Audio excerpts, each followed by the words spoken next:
Harry Potter, The Prisoner of Azkaban, Chapter 7, The Boggart in the Wardrobe. Malfoy didn't reappear in classes until late on Thursday morning, when the Slytherins and Gryffindors were halfway through double potions. He swaggered into the dungeon, his right arm covered in bandages and bound up in a sling, acting, in Harry's opinion, as though he was the heroic survivor of some dreadful battle. "How is it, Draco?" simpered Pansy Parkinson. "Does it hurt much?"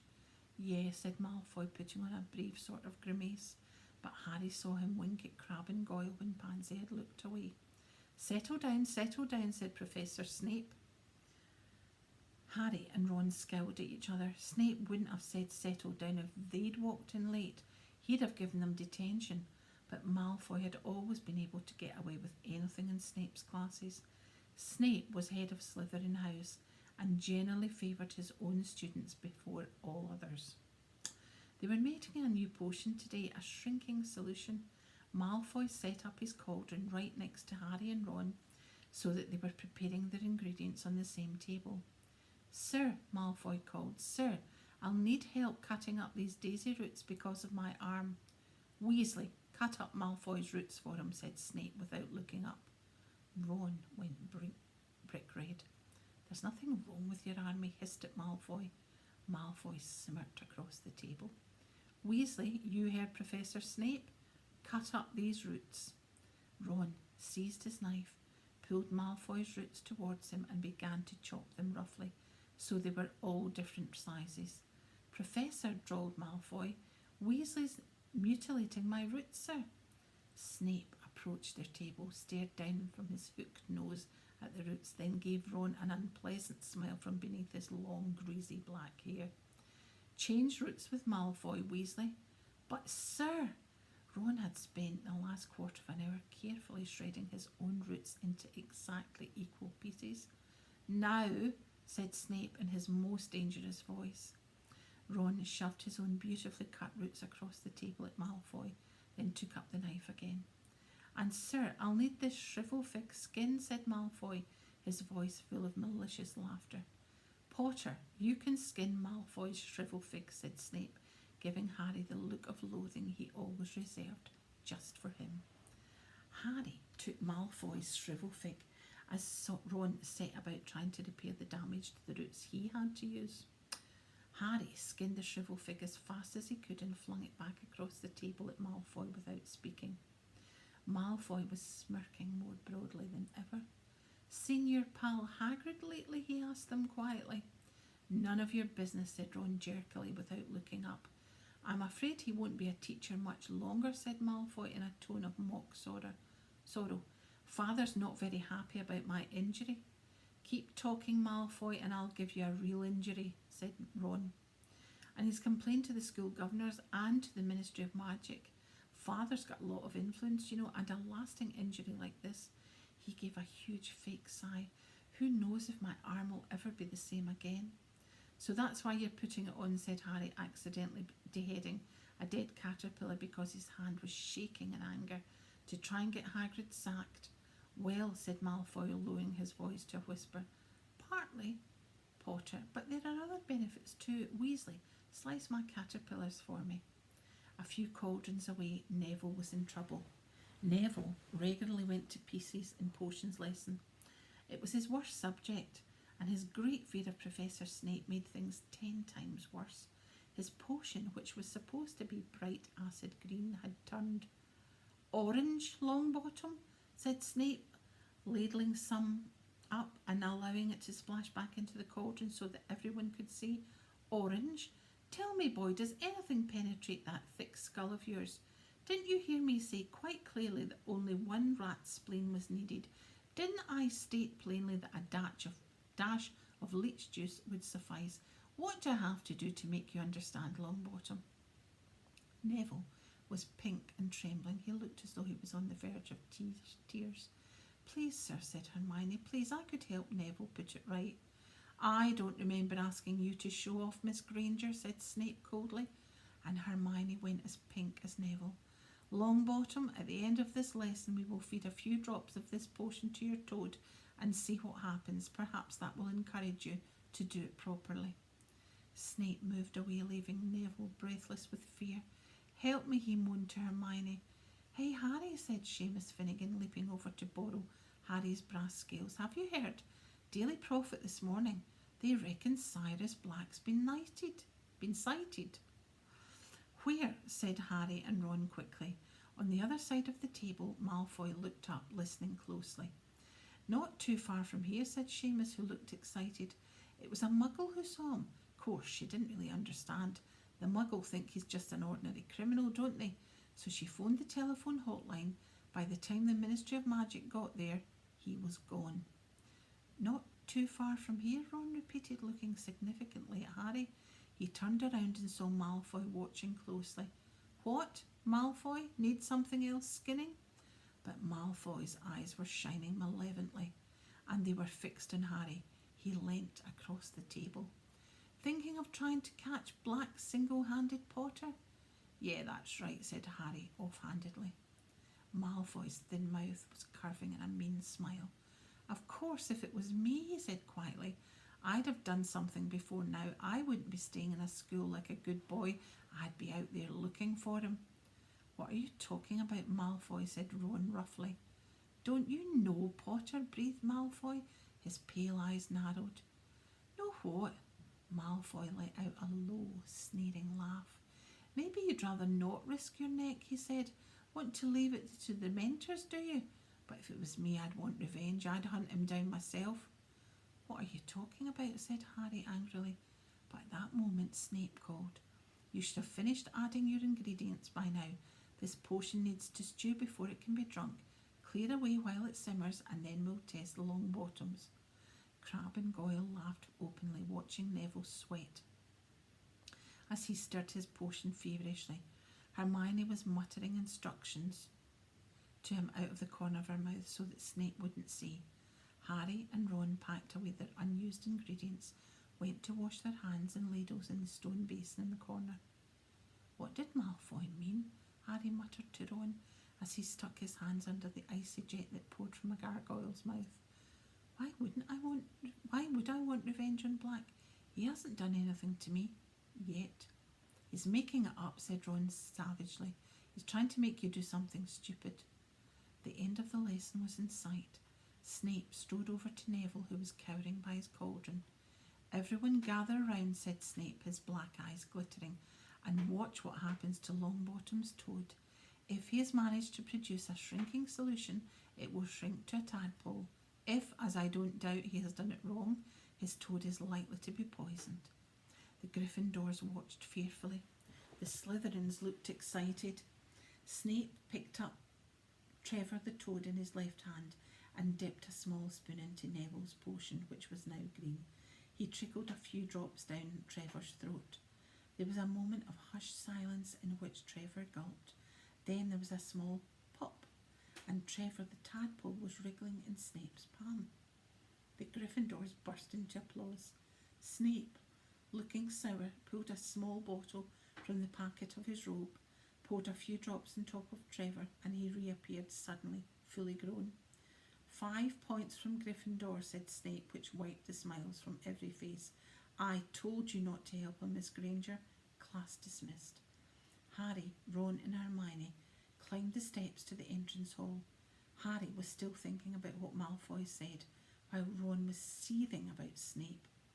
5 points from Gryffindor because the potion was all right. Why didn't you lie, Hermione? You should have said Neville did it all by himself. Hermione didn't answer. Ron looked around. "Where is she?" Harry turned too. They were at the top of the steps now, watching the rest of the class pass them, heading for the Great Hall and lunch. "She was right behind us," said Ron, frowning. Malfoy passed them, walking between Crabbe and Goyle. He smirked at Harry and disappeared. "There she is," said Harry. Hermione was panting slightly, hurrying up the stairs. One hand was clutching her bag. The other seemed to be tucking something down the front of her robes. "How did you do that?" said Ron. "What?" said Hermione, joining them. "One minute you were right behind us, and the next moment you were back at the bottom of the stairs again." "What?" Hermione looked slightly confused. Oh, I had to go back for something. Oh no." A seam had split in Hermione's bag. Harry wasn't surprised. He could see it was crammed with at least a dozen large and heavy books. "Why are you carrying all those around?" Ron asked her. "You know how many subjects I'm taking," said Hermione breathlessly. "Couldn't hold these for me, could you?" But Ron was turning over the books she'd handed him, looking at the covers. "You haven't got any of these subjects today. It's only Defence Against the Dark Arts this afternoon." "Oh yes," said Hermione vaguely, but she packed all the books back into her bag just the same. "I hope there's something good for lunch. I'm starving," she added, and she marched off towards the Great Hall. "Do you get the feeling Hermione's not telling us something?" Ron asked Harry. Professor Lupin wasn't there when they arrived at his first Defence Against the Dark Arts lesson. They all sat down, took out their books, quills and parchment, and were talking when he finally entered the room. Lupin smiled vaguely and placed his tatty old briefcase on the teacher's desk. He was as shabby as ever, but looked healthier than he had on the train, as though he'd had a few square meals. "Good afternoon," he said. "Would you please put all your books back in your bag? Today will be a practical lesson. You will only need your wands." A few curious looks were exchanged as the class put away their books. They had never had a practical defence against the dark arts before, unless you counted the memorable class last year when their old teacher had brought a cage full of pixies to class and set them loose. "Right then," said Professor Lupin when everyone was ready. "If you follow me." Puzzled but interested, the class got to its feet and followed Professor Lupin out of the classroom.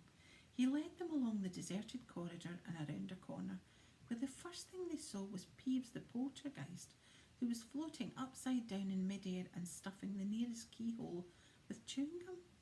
Peeves didn't look up until Professor Lupin was 2 feet away. Then he wiggled his curly-toed feet and broke into song. "Loony loopy Lupin," Peeves sang. "Loony loopy Lupin, loony loopy Lupin." Rude and unmanageable as he almost always were, Peeves usually showed some respect towards the teachers. Everyone looked quickly at Professor Lupin to see how he would take this, and to their surprise, he was still smiling. "I'd take that gum out of the keyhole if I were you, Peeves," he said pleasantly. "Mr. Filch won't be able to get into his brooms." Filch was the Hogwarts caretaker, a bad-tempered field wizard who waged a constant war against the students and indeed Peeves. However, Peeves paid no attention to Professor Lupin's words except to blow a loud, wet raspberry. Professor Lupin gave a small sigh and took out his wand. "This is a useful little spell," he told the class over his shoulder. "Please watch closely." He raised the wand to shoulder height and said, "Waddy-wassy," and pointed it at Peeves. With the force of a bullet, the wad of chewing gum shot out of the keyhole and straight down Peeves' left nostril. He whirled right way up and zoomed away, cursing. "Cool, sir," said Dean Thomas in amazement. "Thank you, Dean," said Professor Lupin, putting his wand away again. "Shall we proceed?" They set off again, the class looking at shabby Professor Lupin with increased respect. He led them down a second corridor and stopped right outside the staff room door. "Inside, please," said Professor Lupin, opening it and standing back. The staff room, a long panelled room full of old mismatched chairs, was empty except for one teacher. Professor Snape was sitting in a low armchair, and he looked around as the class filed in. His eyes were glittering and there was a nasty sneer playing around his mouth. As Professor Lupin came in and made to close the door behind him, Snape said, "Leave it open, Lupin. I'd rather not witness this." And he got to his feet and strode past the class, his black robes billowing behind him. At the doorway he turned on his heel and said, "Possibly nobody's warned you, Lupin, but this class contains Neville Longbottom. I would advise you not to entrust him with anything difficult, not unless Miss Granger is hissing instructions in his ear."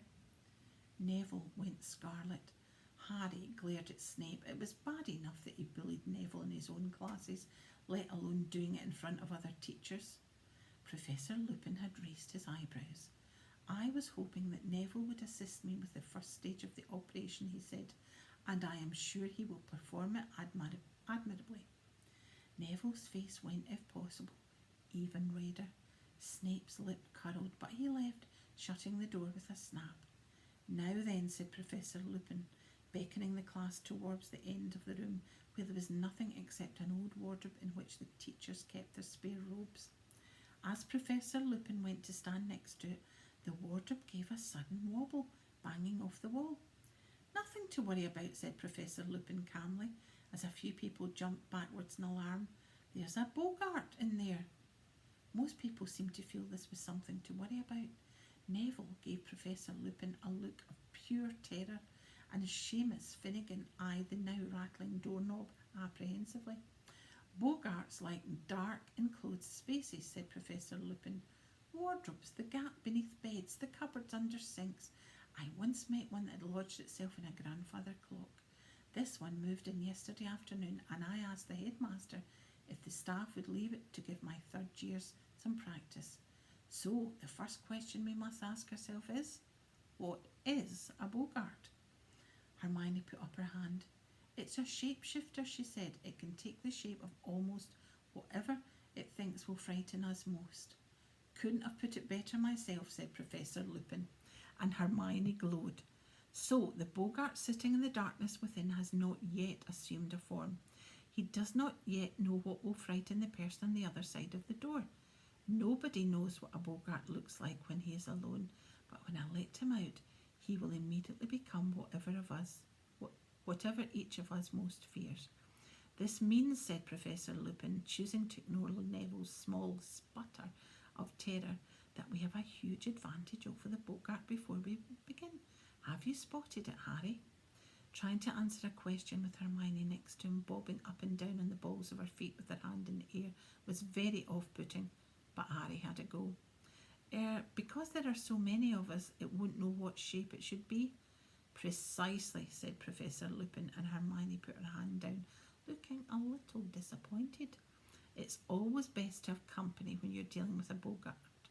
He becomes confused. Which should he become, a headless corpse or a flesh-eating slug? I once saw Boggart make that very mistake, try to frighten two people at once and turned himself into half a slug. Not remotely frightening. The charm that repels a Boggart is simple, yet it requires force of mind. You see, the thing that really finishes a Boggart is laughter. What you need to do is to force it to assume a shape that you find amusing. We will practice the charm without wands first. After me, please." "Ridiculous! Ridiculous," said the class together. "Good," said Professor Lupin. "Very good. But that was the easy part, I'm afraid. You see, the word alone is not enough, and this is where you come in, Neville." The wardrobe shook again, as though not as much as Neville, who walked forward as though he was heading for the gallows. "Right, Neville," said Professor Lupin. "First things first, what would you say is the thing that frightens you most in the world?" Neville's lips moved, but no noise came out. "Didn't catch that, Neville. Sorry," said Professor Lupin cheerfully. Neville looked around rather wildly, as though begging someone to help him, then said in barely more than a whisper, "Professor Snape." Nearly everyone laughed. Even Neville grinned apologetically. Professor Lupin, however, looked thoughtful. "Professor Snape? Neville, I believe you live with your grandmother." Yes," said Neville nervously, "but I don't want the Boggart to turn into her either." No, you misunderstand me," said Professor Lupin, now smiling. "I wonder, could you tell us what sort of clothes your grandmother usually wears?" Neville looked startled, but said, "Well, always the same hat, a tall one with a stuffed vulture on top, and a long dress, green normally, and sometimes a fox fur scarf." "And a handbag," prompted Professor Lupin. "A big red one," said Neville. "Right then," said Professor Lupin. Can you picture these clothes very clearly, Neville? Can you see them in your mind's eye?" "Yes," said Neville uncertainly, plainly wondering what was coming next. "When the Boggart bursts out of this wardrobe, Neville, and sees you, it will assume the form of Professor Snape," said Lupin, "and you will raise your wand thus and cry, 'Ridiculous!' and concentrate hard on your grandmother's clothes. If all goes well, Professor Boggart Snape will be forced into that vulture-topped hat, that green dress, and that big red handbag." There was a great shout of laughter. The wardrobe wobbled more violently. "If Neville is successful, The Boggart is likely to turn his attention to each of us in turn, said Professor Lupin. I would like all of you to take a moment to think of the thing that scares you most and imagine how you might force it to look comical. The room went quiet. Harry thought, what scared him most in the world? His first thought was Lord Voldemort. A Voldemort returned to full strength, but before he had even started to plan a possible counterattack on a Boggart Voldemort, a horrible image came floating to the surface of his mind. A rotting, glistening hand slithering back beneath a black cloak, a long rattling breath from an unseen mouth, then a cold so penetrating it felt like drowning. Harry shivered, then looked around, hoping no one had noticed. Many people had their eyes tight shut. Ron was muttering to himself, "Take its legs off." Harry was sure he knew what was about. Ron's greatest fear was spiders. "Everyone ready?" said Professor Lupin. Harry felt a lurch of fear. He wasn't ready. How could you make a Dementor less frightening? But he didn't want to ask for more time. Everyone else was nodding and rolling up their sleeves. "Neville, we're going to back away," said Professor Lupin. "Let you have a clear field, all right? I'll call the next person forward. Everyone back now so Neville can get a clear shot." They all retreated, backing against the walls, leaving Neville alone inside the wardrobe. He looked pale and frightening, but he had pushed up the sleeves of his robes and was holding his wand ready. "On the count of 3, Neville," said Professor Lupin, who was pointing his own wand at the handle of the wardrobe. 1, 2, 3, now! A jet of sparks shot from the end of Professor Lupin's wand, and it hit the doorknob. The wardrobe burst open. Hook-nosed and menacing, Professor Snape stepped out, his eyes flashing at Neville.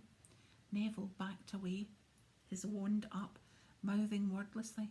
Snape was bearing down upon him, reaching inside his robes. "Ridiculous!" squeaked Neville. There was a noise like a whip crack. Snape stumbled. He was wearing a long lace-trimmed dress and a towering hat topped with a moth-eaten vulture and swinging a huge crimson handbag from his hand.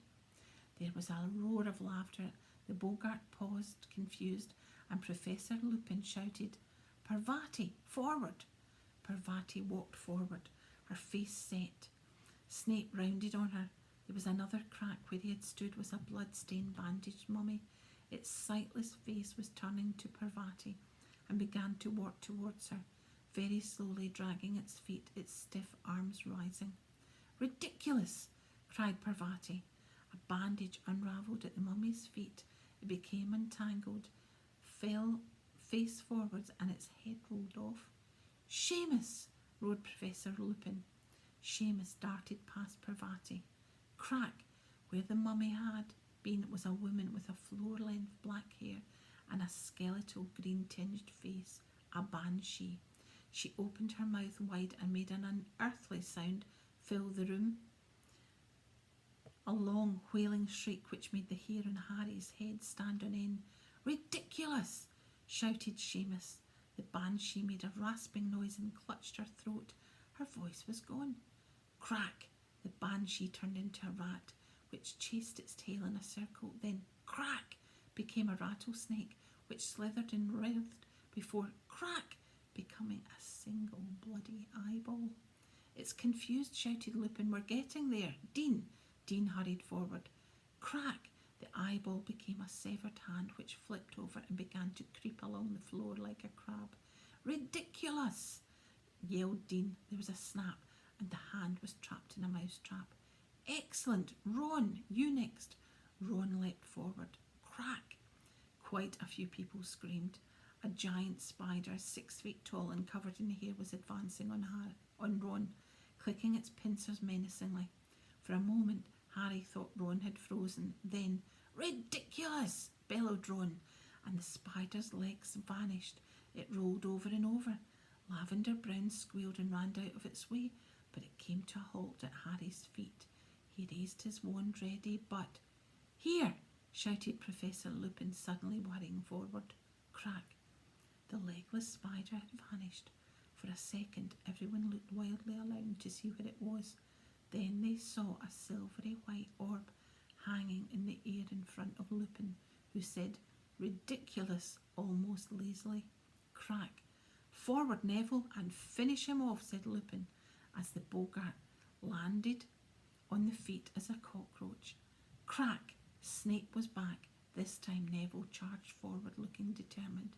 "Ridiculous," he shouted, and they had a split-second view of Snape in his lacy dress before Neville let out a great "ha!" of laughter, and the Boggart exploded, burst into 1,000 tiny wisps of smoke, and was gone.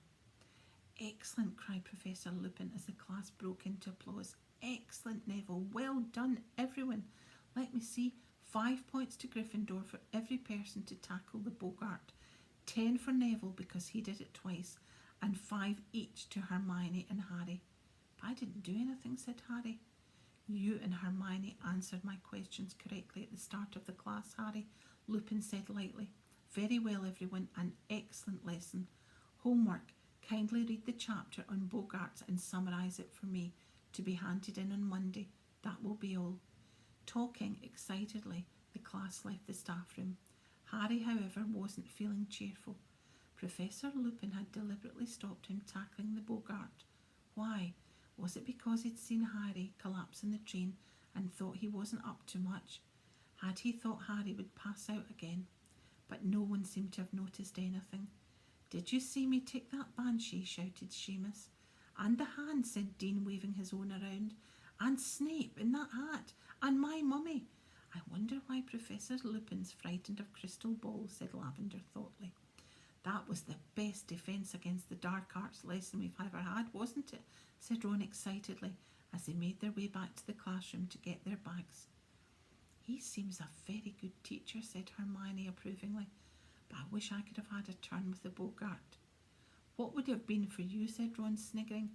"A piece of homework that only got 9 out of 10?